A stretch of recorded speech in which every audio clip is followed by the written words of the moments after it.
네, 어린이 주일 찬양 감사합니다. 이 찬양을 어린이들이 들었어야 되는데, 네, 귀한 찬양 감사합니다. 이렇게 쭉 들러보니까, 네, 가정의 달을 맞이해 부모님께 인사드리러 온 자녀분들이 또 몇몇 분들 보입니다. 우리 옆에 분들과 함께 우리 잘 오셨습니다. 은혜로운 5월입니다. 이렇게 인사 나누고 말씀 듣도록 하겠습니다.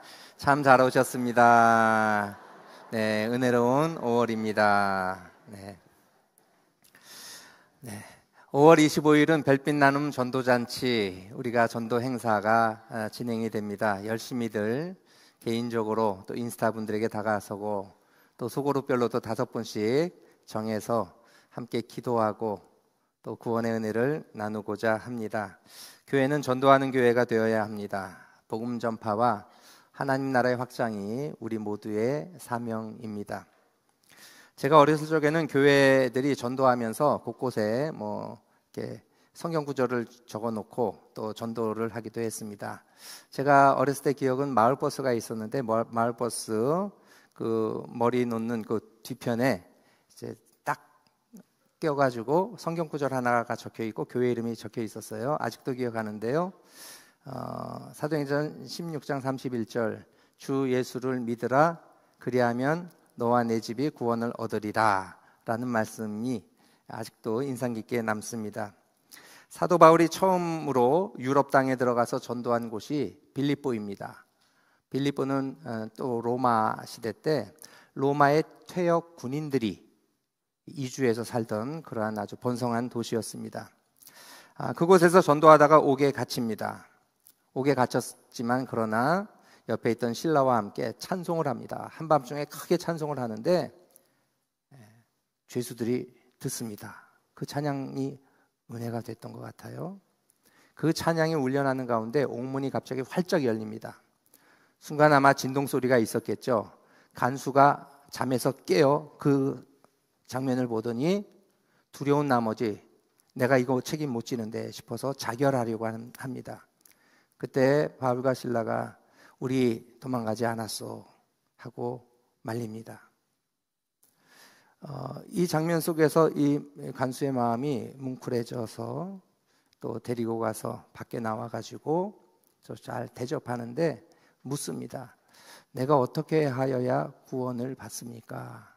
당신이 옥중에서도 그렇게 찬양하며 두려워하지 않는 굳건한 마음의 평안 내가 어떻게 하면 얻을 수 있겠습니까? 하고 질문을 던집니다. 그때 대답하는 말이 31절 우리 같이 읽겠습니다. 이르되 주 예수를 믿으라 그리하면 너와 내 집이 구원을 받으리라 하고 그 유명한 말씀이 여기서 나오는 거죠. 자, 이어지는 사건이 어떤 일이었을까? 32절에 보시면 뒤에 이어지는 말씀입니다.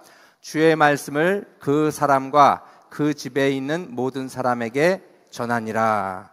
예수님의 복음을 그 집과 그 집에 있는 사람에게 전하였습니다. 좀 더 구체적인 설명이 그 뒤에 이어집니다. 그 장면이 어떤 장면이었는가? 33절에 보면 그 밤 그 시각에 간수가 그들을 데려다가 그 맞은 자리를 씻어주고 집에 데려간 거였죠. 자기와 그 온 가족이 다 세례를 받은 후 예수님을 믿었어요. 믿겠습니다. 그럼 세례를 받아라. 세례를 받았지요. 그리고 나서 34절 말씀인데요. 같이 읽겠습니다. 그들을 데리고 자기 집에 올라가서 음식을 차려주고 그와 온 집안이 하나님을 믿음으로 크게 기뻐하니라. 아멘. 제가 빨간색을 이렇게 폈는데요. 너와 내 집이, 그와 그 집이, 그와 온 집안이 예수님을 믿고 하나님을 믿어 기쁨 가운데 평안을 누리고 또 구원의 자리에 거하게 됩니다. 사도행전에 나타난 구원의 단위는 언제나 너와 내 집입니다. 우리 21세기가 너무 개인화된 시대 속에서 소가족들 또 개인화된 1인 가족들이 많아서 나 생각하지만 적어도 사도행전에 나오는 구원의 복음은 가정 단위로 주어졌습니다. 너와 내 집, 그와 그의 온 가정이. 이것은 사도행전 10장에 이방인으로서 처음 복음을 받아들인 고넬료의 경우도 동일합니다. 베드로가 요빠에 있다가 환상을 봅니다. 하늘에서 보자기가 뚝 떨어지는 것을 봐요. 그 보자기가 펼쳐지는 가운데 유대인들이 당시 신약시대 때면 먹지 못하던, 그 구약의 율법에 따라 먹지 못하던 부정한 음식들이 담겨져 있었습니다. 받아 먹으라. 그럴 수 없습니다. 이건 부정합니다. 또 보자기가 내려와요. 또 펼쳐보니 똑같이 부정한 음식이 담겨져 있습니다. 먹으라. 안 됩니다. 그렇게 3번이나 떨어지고 그 3번째 보자기가 사라진 뒤에 하나님이 깨끗해 하신 것을 너가 감히 부정하다 할 수 없느니라 말씀하시니까 네, 알겠습니다. 그 환상이 있고 나서 요빠 베드로의 집에 누군가가 찾아왔어요. 오시랍니다. 하나님께서, 성령님께서 오시랍니다. 해서 간 곳이 가이사랴에 있는 고넬료의 집입니다. 이탈리아 군대의 백부장이었습니다. 10장 24절인데요. 이튿날 가이사랴에 들어가니 고넬료가 그의 친척과 가까운 친구들을 모아 기다리더니, 이번에는 고넬료는 자기 식구들만 있지 않았어요. 친척들 다 불러 모았어요. 그리고 친구들까지도 불러 모아서 그 말씀을 듣습니다. 놀라운 건 베드로의 예수 그리스도에 대한 복음의 말씀이 증거되는 그 자리 속에 성령이 그 집 안에 있던 모든 사람들 가운데 임합니다. 베드로가 그것을 보고 성령께서 임하시는데 세례를 베풀어야 되겠구나 하고 그 모든 사람들, 식구들과 친척들과 친구들 모두에게 세례를 베풉니다. 16장도 마찬가지입니다. 간수와 그 가정이 구원받기 전에 먼저 또 한 가정이 구원을 받았습니다. 자주 옷감 장사인 루디아 가정입니다. 사도행전 16장 14절 말씀인데요. 두아디라 시에 있는, 두아디라는 소아시아 지역입니다. 지금의 튀르카이 지역이에요. 그 시에서 자주 옷감 장사로서 하나님을 섬기는 루디아라 하는 한 여자가 빌립보에서 사도 바울의 말을 듣다가 복음을 받아들입니다. 주께서 그 마음을 열어 바울의 말을 따르게 하신지라. 여러분, 중요한 건 주님께서 그 마음 열어주시는 거예요. 우리는 노력하지만 하나님이 열어주셔야 돼요. 그 루디아 여인의 마음을 활짝 열어주셨어요. 복음을 받아들이는데 어떤 일이 벌어지는가? 15절 말씀해 보시면, 이번에도 빨간색 중요합니다. 그와 그 집이 다 세례를 받고, 그 집에 머무는 모든 사람들이, 식구들이, 또 일꾼들이 더불어 다 세례를 받습니다. 그리고 우리에게 청하여 이르되 만일 나를 주 믿는 자로 알거든 내 집에 들어와 유하라 하고 강권하여 머물게 하니라. 두아디라 출신인데 빌립보까지 와서 무역업을 종사하는 아주 거상이었어요. 여인이. 그 여인이 가정을 오픈하고 베드로 일행을 받아들이고 거기서 빌립보 교회가 시작이 됩니다. 그와 그 온 집에 있는 사람들이 예수님을 믿고 세례를 받았습니다. 사도 바울의 든든한 선교 후원자가 되어서 선교할 때면 자금도 되고 늘 기도로 후원하는 귀한 빌립보 교회가 세워졌습니다. 오늘 설교 본문은 고린도전서 16장입니다. 이 16장에도 구원 얻은 가정이 소개가 됩니다. 사도 바울이 선교 여행을 통해 유럽에 복음을 전했습니다. 오늘날 그리스 지역입니다. 그리스 북쪽 지역이 마게도냐, 빌립보를 중심으로 한 지역을 마게도냐라고 하고요. 마게도냐에서 내려와서 데살로니가에서 좀 더 내려와서 아테네에서 가장 남쪽으로 내려와서 고린도에서 복음을 증거합니다. 빌립보에서 첫 열매가 루디아 가정이었다면 남쪽 지역, 북쪽은 마게도냐고 남쪽은 아가야 지역이라고 불렸는데요. 그 지역에서는 첫 열매는 고린도에 있던 스데바나의 가정이었습니다. 오늘 15절에 스데바나 집 이야기가 나옵니다. 형제들아, 스데바나의 집은 곧 아가야의 첫 열매요. 또 성도를 섬기기로 작정한 줄을 너희가 아는지라. 내가 너희에게 권하노니 이 같은 사람들과 또 함께 일하며 수고하는 모든 사람에게 순종하라. 아가야 지역 고린도의 첫 열매된 가정이 스데바나 집이었어요. 집이 가정 속에 식구들이 함께 구원을 받은 겁니다. 사도 바울이 고린도로 전서를 쓸 때는 AD 50년대 한 중반, 50년대 한 2년에서 4년 정도라고 이야기를 합니다.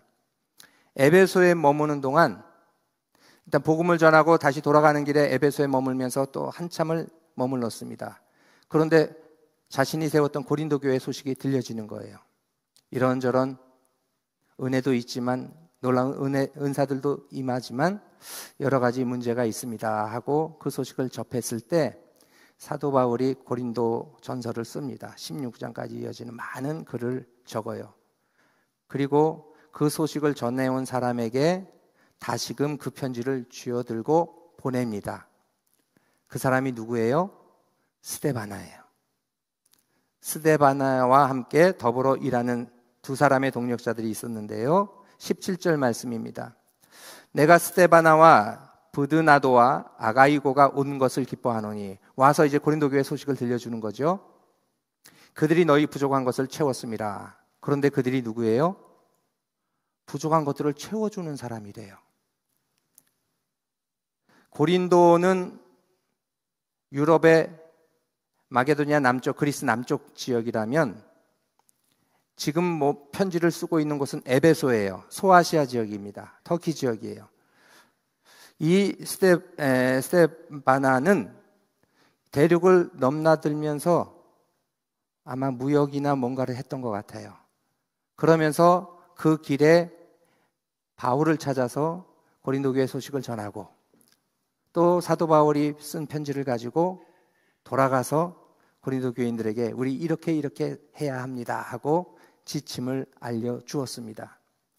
무엇보다 부족한 것을 채우는 사람이었습니다. 고린도 교회의 부족함들, 경제적인 어려움들 내놓고 도와주는 사람이었어요. 특별히 18절에도 보면 그들에 대해서 소개가 또 추가가 되는데, 그들이 나와 너희 마음을 시원하게 하였으니 그러므로 너희는 이런 사람들을 알아주라. 사도 바울의 마음을 시원케 했고 고린도 교인들의 마음을 시원케 했어요. 다시 말하면 문제 해결자였어요. 이런저런 어려움 속에서 교회가 재정이 필요합니다 하면 그래요? 제가 내죠. 성도들 가운데 어려운 사람이 있어요. 저 사람 저 가정 너무 지금 힘들어해요. 그래요? 조용히 뒤에 가서 도와주는 거예요. 또 어려운 일이 있을 때 이런 것 때문에 다툼이 일어났어요. 양쪽에 가서 우리 이렇게 서로 양보합시다 하면서 타협을 이루어 갔던 사람.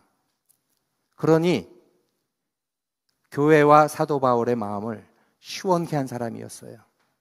그리하여 성도 여러분, 이런 사람들은 우리가 알아주어야 합니다. 인정하고 또 존경해야 합니다 하고 편지를 썼습니다.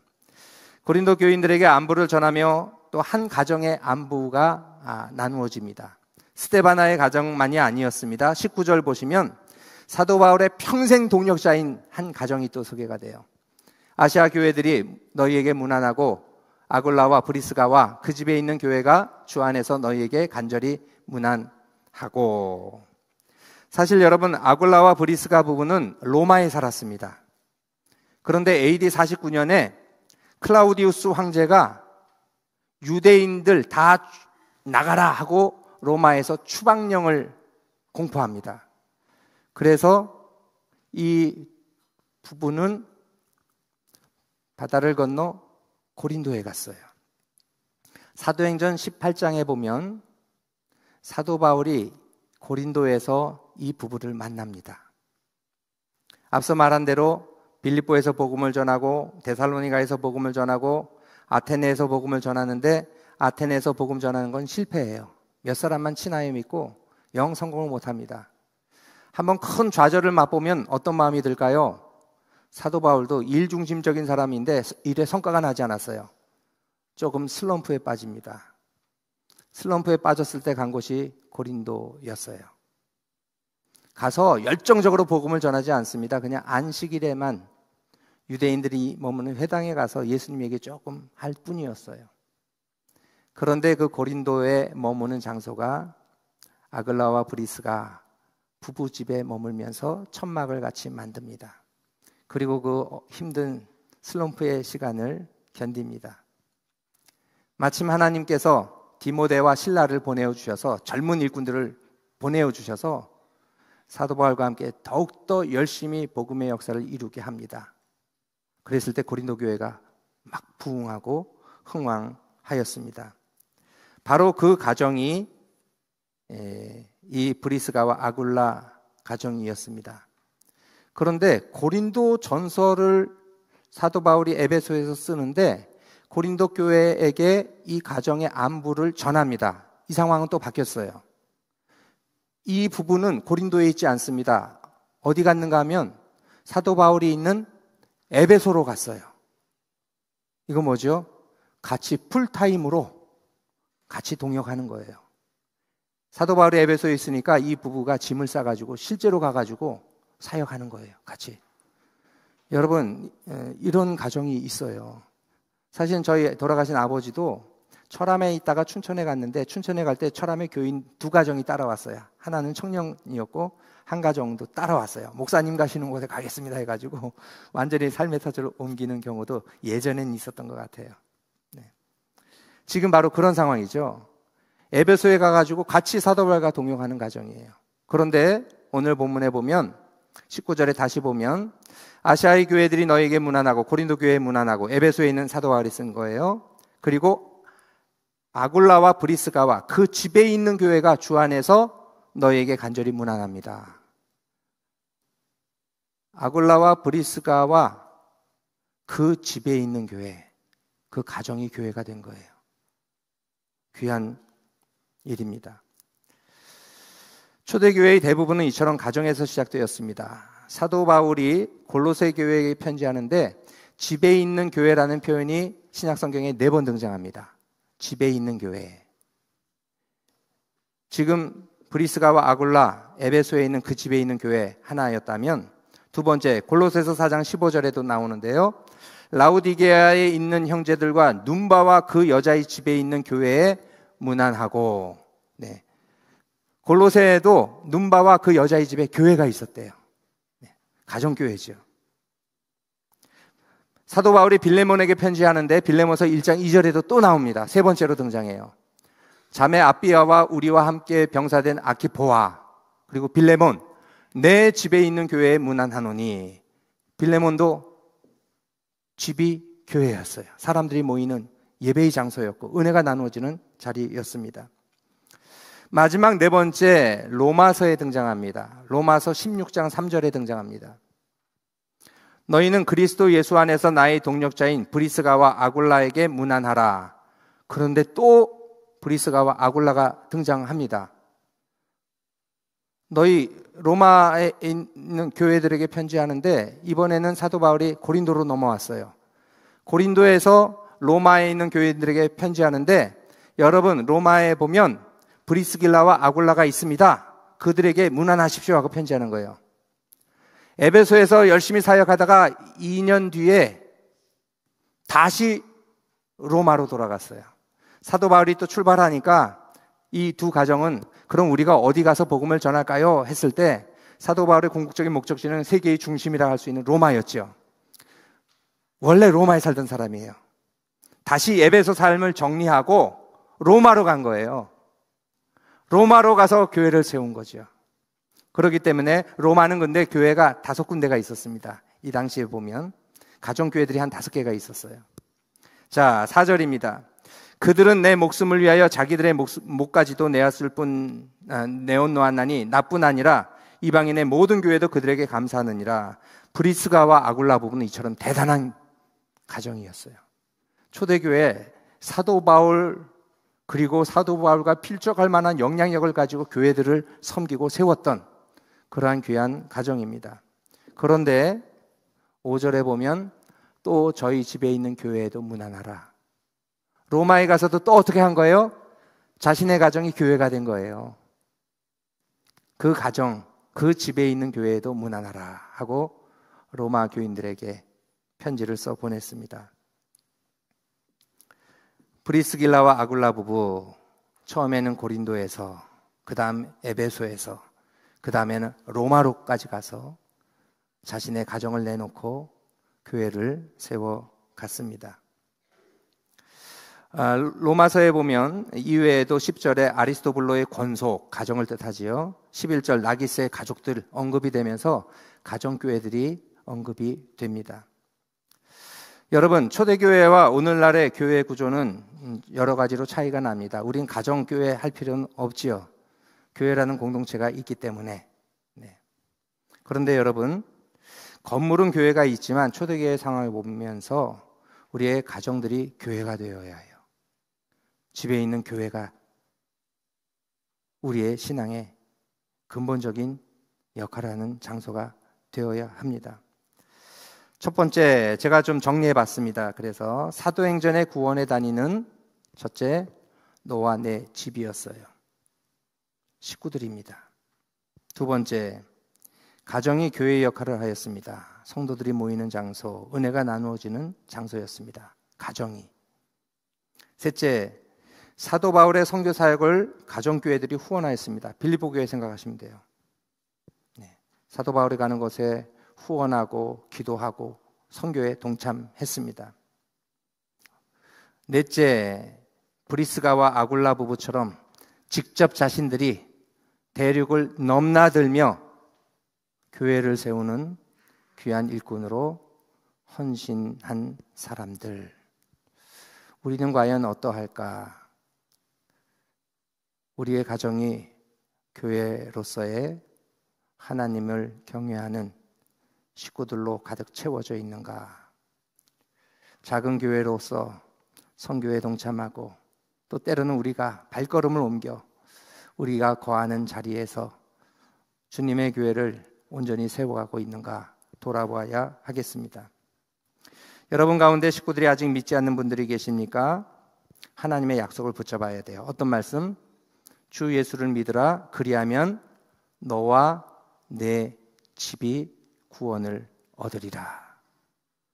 이 약속의 말씀 붙잡고 기도하는 거죠. 하나님, 아직 다 믿지 않습니다.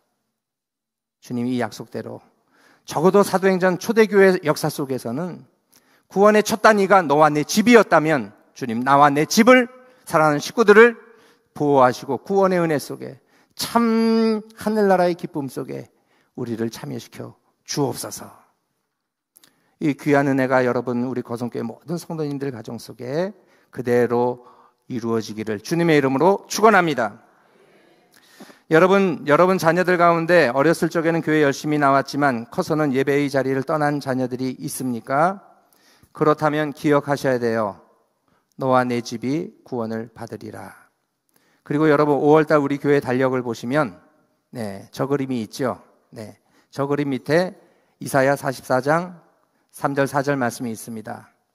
주의 영을 내 자손에게, 주의 복을 내 후손에게. 이 구절은 어디서 왔는가? 이사야 44장 2절부터 한번 보겠습니다. 2절. 너를 만들고 너를 모태에서부터 지어낸 너를 도와줄 여호와가 이같이 말하노라. 주님이 도와주신대요. 나의 종 야곱, 내가 택한 여수로나 두려워하지 말라. 두려워하지 말라. 자녀들 때문에 걱정하지 말아라. 아직 믿지 않는 남편 때문에, 아내 때문에, 부모님 때문에 두려워하십니까? 두려워하지 마십시오. 특별히 자녀들 때문에 걱정하지 마십시오. 주님께 맡기세요. 왜? 하나님께서 하신 약속의 말씀이 있어요. 3절이에요. 우리 같이 읽겠습니다. 나는 목마른 자에게 물을 주며 마른 땅에 시내가 흐르게 하며 나의 영을 내 자손에게, 나의 복을 내 후손에게 부어 주리니. 아멘. 부어 주신대요. 주신다는 정도가 아니에요. 하나님의 복과 하나님의 영을 우리 후손들에게 쏟아 부어 주신다고 약속하셨어요. 이 약속의 말씀을 꽉 붙잡고 기도하는 거죠. 주님, 주의 영으로 충만케 하옵소서. 주의 복으로 형통케 하옵소서. 주님, 찔끔 주지 마시고 부어 주옵소서. 그러면 어떤 일이 벌어지는가? 4절입니다. 그들이 풀 가운데서 솟아나기를 시냇가에 버들같이 할 것이라. 아멘. 풍성이 시냇가에 버들같이 무럭무럭 자라나는 그러한 귀한 나무 같은 인생 됩니다. 주께서 주의 영을 우리 자손들에게, 주의 복을 우리 후손들에게 부어 주십니다. 미국에서 어린이 전문 사역자로 사역하는 조시 덴하르트라고 하는 분이 교회 학교가 북적대다가 청년부 되면 막 교회가 영 시들시들해지는 것을 보고 조사를 해봤어요. 통계를 내봤습니다. 그랬더니 주일학교를 졸업한 18세에서 29세 사이의 젊은이들 중에 75%가 교회를 떠납니다. 미국 교회나 우리 교회, 한국 교회나 거의 비슷해요. 주일학교까지는 막 바글바글하고 청소년부까지 조금 그러다가 청소년부를 딱 졸업하는 순간 대학교 들어가고 뭐 직장에 가고 군대를 가고 유학을 가는 그 과정 속에서 4분의 3은 교회를 떠납니다. 한국 교회도 마찬가지죠. 요즘 대학생들 기독교인들이 5%라고 하더라고요. 왜 그럴까 궁금했어요. 이분이 조사를 했습니다. 반대로 조사했어요. 그렇다면 25%는 왜 남아있을까? 이 25% 남아있는 자녀들에 대해서 여러 가지 것들을 조사했는데 몇 년 뒤에 결과를 이렇게 이야기를 합니다. 5가지 이유를 발견했습니다. 교회를 떠나지 않는 25%의 청년들, 도대체 왜 떠나지 않았을까?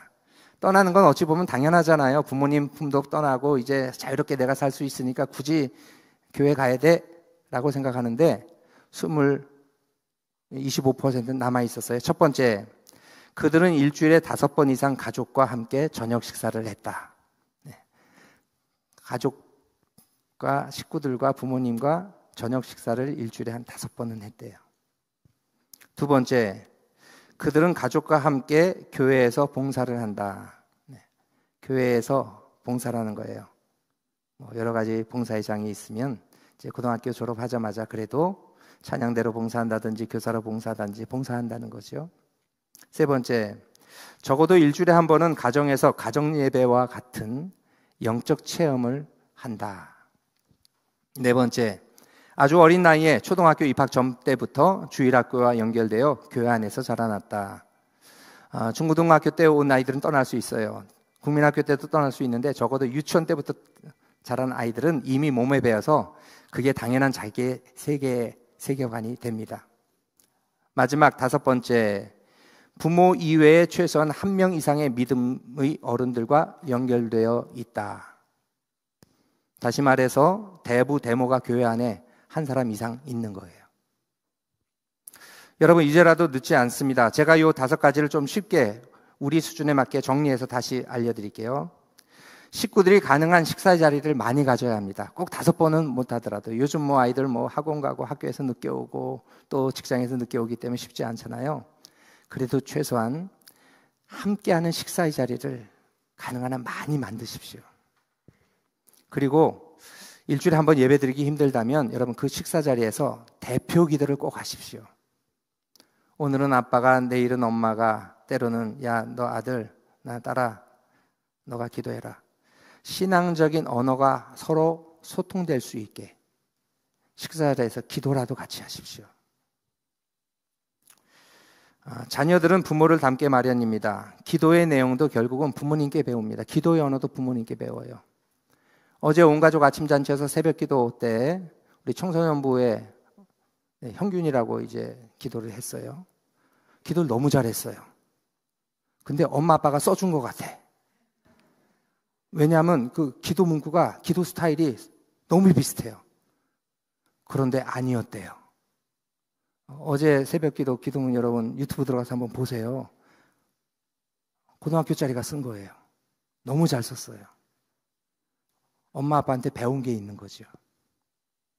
예배가 되었든 혹은 산책이 되었든 함께하는 자리에서 신앙적인 대화를 좀 나누십시오. 엄마 아빠가 너 위해서 요즘 이런 기도한다. 그리고 내가 요즘 이 구절이 좋은데 야, 이 구절대로 너에게 그대로 하나님께서 이루어 주셨으면 좋겠어. 너 혹시 걱정되는 거 없니? 아빠 엄마가 뭘 위해 기도해 줄까? 이런 어떤 신앙적인 대화를 좀 나누세요. 청년이 되어서는 찬양대나 교회학교에서 봉사하도록 하고 또 중요한 것 있습니다. 부모님만 가지고는 안 돼요. 청소년 때는 부모님의 말씀이 전혀 안 들어와요. 오히려 벗어나고 싶어요. 그런데 교회 안에 선생님 한 분이, 또 어려서 나를 위해 또 신앙적으로 기도해 주셨던 분이 한 분이라도 계신다면 그럼 신앙의 발걸음 떠나지 않는다고 합니다. 이건 천주교에서 하는 뭐 데모 얘기가 아닙니다. 제가 독일에 있을 때도 독일 개신교 루터교회에서도 유아 세례 받을 때는 데모가 뒤에 서요. 삼촌인 부부가 쓴다든지 아니면 가까운 이웃 할머니 할아버지가 쓴다든지 뒤에 똑같이 씁니다. 우리 지금 서약 했었잖아요, 아까. 그렇게 모두를 서약 안 하고 그 뒤에 딱 서 계신 그 데모 역할을 하는 사람만 서약을 합니다. 내가 이 아이 신앙 가운데 갈 수 있도록 책임지겠습니다. 배고프면 잘 먹이겠습니다. 네. 공부할 때 뭐 용돈도 주겠습니다. 이런 약속을 합니다. 저도 어렸을 때 기억이 있어요. 아버지 선친이 목사님이셔가지고 저녁 예배 때는 집에 있다가 예배 드리면 자니까 같이 안 드리고 끝날 때쯤 해서 집에 있다가 슬렁슬렁 이제 교회 앞에 딱 와요. 엄마 아빠 언제나 끝나나 하고 나오시나 하고 기다립니다. 그럼 교인분들이 쭉 가시면서 그냥 안 지나가세요.